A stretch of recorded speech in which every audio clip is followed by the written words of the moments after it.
Hi, this is 𝗲𝗍𝗍, and I'm excited to be on this live show. This is actually my first time going live on Facebook, LinkedIn, and YouTube. And I wanted to do this on a regular basis because I've had a lot of people coming up to me and asking me questions when it comes to branding.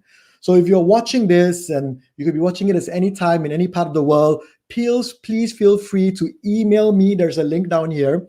Email me if you have a question related to branding, and I will talk about it during my shows. And we're going to be doing this very often, so you can watch it live now. You can watch it live on YouTube later on. It's entirely up to you. So today's topic is going to be about brand storytelling. Now, I met a CEO recently, and we're talking to him about consulting with his organization. And he said to me, he showed me a picture of his brochure. His brochure had his product and all the product specifications. And he says, what do you think of this? And I go, it's not good enough.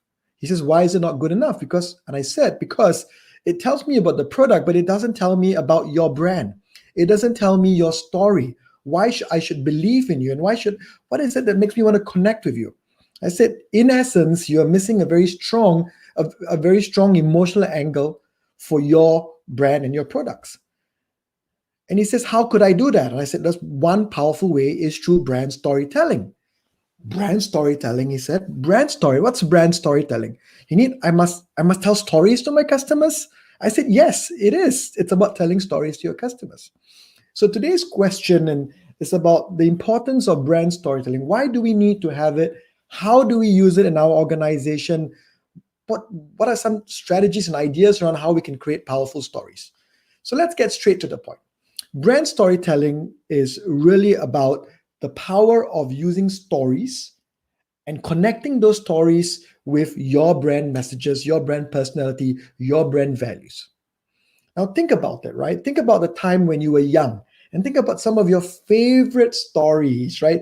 So Hansel and Gretel, or stories about your fairy tale stories that you connected and you remember, and there's always a moral to the story. And people, as you realize, as you grow older, they remember stories more than anything else, because stories leave an imprint on you.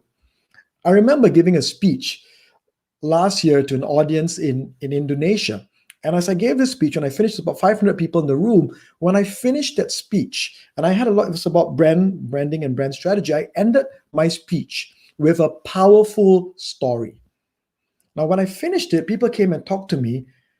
Most of them focused on that story that I told. Now, I had a lot of great content in that speech, and yes, they acknowledged it, but the one that really hooked on and stuck in their mind was that powerful story. And even till today, some of those people, when I connect with them, when I talk to them, remember that story.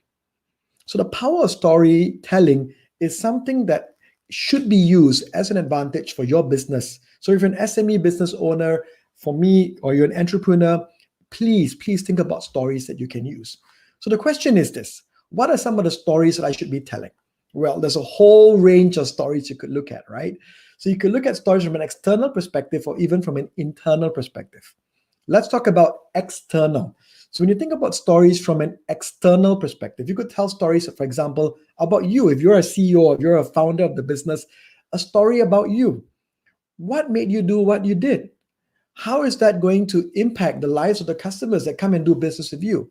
Now think about Steve Jobs, think about Richard Branson and their story, and how that is tied in so powerfully with their brands. So stories about the founders, or stories about heroes in your organization could also work really well. You could tell stories about customers who have successfully used your product, or customers that have been served by you. So again, these are stories that you could also tell. It could be stories around what you stand for, your values in the world, right? Your values to the world and to your customers. You could have stories around that. You could also do this from an internal perspective in your organization. You could tell stories about how your people can lift your brand, how your people can deliver the brand by telling stories about other employees who have done it, or telling about stories about customers who have been so impacted by your brand that they remain loyal. And these are powerful stories that you can also create inside your organization. Now, this is what I do. I'm going to give you a quick tip. If you're in selling, if you're in sales, I tell my entire team whenever they're out there talking to a client and selling to a client, I get them to learn by heart between 5 to 10 signature stories for my business. So when you're in a sales environment, you now know by heart a whole bunch of stories. And based on the context of the conversation, you will start telling those stories.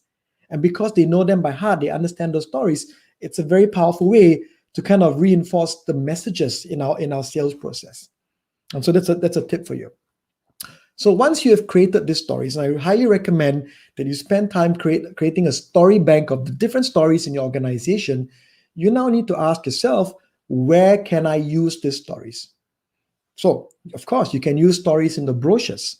You can use stories in your employee books. You can use stories on your website. You can use stories on your YouTube channels or the videos that you produce. All these is, again, it's very important that you spread these stories across your touch points.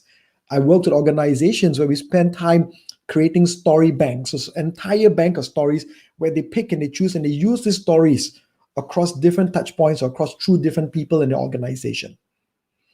So now that you've learned that, let's talk about 3 things that you can start to do when you start creating your story.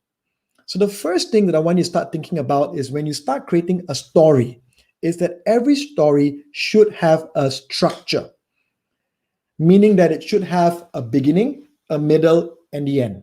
Now, in the story, for example, if you're talking about a story about how your product solved a problem, you could start about talking about, hey, here is a customer that used my product because they had this particular problem. In the middle, you will talk about how your product solved that problem. And in the end, you will talk about the learning lesson or the success that came from using your product. And that becomes a structure of a typical story. So structure is very important. Of course, please don't overcomplicate it, right? Keep it simple and easy. You think about the best stories in the world, are the really the simple ones that people catch very quickly. The second tip that I want you to start thinking about is about your story and your brand. There needs to be this very clear alignment between story and brand. If you create a story and it's got nothing to do with your brand, it's really a waste. Everything needs to be driven by your brand. For example, if your brand is about innovation, then of course you need stories around innovation, isn't it? If your brand is about customer service, and you need a whole bunch about stories around customer service. If your brand is around integrity, then you need stories around this. So, for example, we had a chance to work with Singapore Customs, and we worked with their internal branding program, and we had to create a whole bunch of stories around the values that they had, so that those stories could be disseminated, across the entire internal stakeholders. The third thing when it comes to storytelling is about keeping it real, keeping it about your people. Now, again, I've gone in and I've seen stories which are very technical. And yes, I'm not saying you can't do technical stories, but the most powerful stories are the ones that are really about people. Because if I'm a customer reading the story, I want to be able to step in the shoes. I want to be able to feel what it feels like, and it needs to be relatable to me.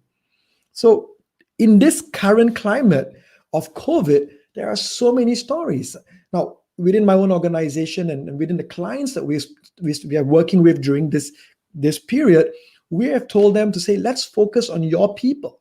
What are the stories that they have going through during this COVID to serve the customers, to go the extra mile? I said, these are great stories. Put your people at the core of some of these stories. And these are real powerful stories of people going the extra mile to serve customers. These are stories that you can start to use. Start thinking about stories. So for example, I had a client of ours, and this client has transitioned, and he owns a food business, and he's transitioned into the online space. And we help him create a story of how he was, he had a problem where his retail business was suffering, and how he transitioned, and the entire story around it. And that story was so powerful that it got picked up by from a social media perspective, and people started coming and visiting him and his business because they were so impacted by that story. So in this short session, I talked to you about the importance of brand storytelling, the need for it, right? And to really bring in that emotional connection. I talked to you about the different stories that you can have, from the hero story, the founder story, to employee stories, to customer stories, to product stories. I talked to you about where you can use these stories, right? Across your different touch points, your website, your marketing materials, through your employees. I gave you an example of how I got my team to learn stories by heart and use them in conversations with our clients or potential clients. And I gave you 3 key tips that you can start to think about when you create your stories. So before that, I also talked about the importance of having a story bank of all these different stories. But then we went to the 3 tips, and I talked about having a structure to the story as your first tip. Number 2, I talked about the need for the story to align itself with the brand, right? That's so important. The need the story align itself with the brand. And number 3, I talked about keeping it real, right? People love real stories and keeping it real, because those are the kind of stories that people love to share and talk about and remember. So my name is Jerome Joseph, and I truly wish you success for building your world-class brand. I mean, we are in challenging times, and I'm going to try to do this a lot more, because I've seen a lot of people come up to me and ask me questions around branding. So if you have a question around branding, if you have a question about how you can build your world-class brand, email me. It's jerome@thebrandtheatre.com.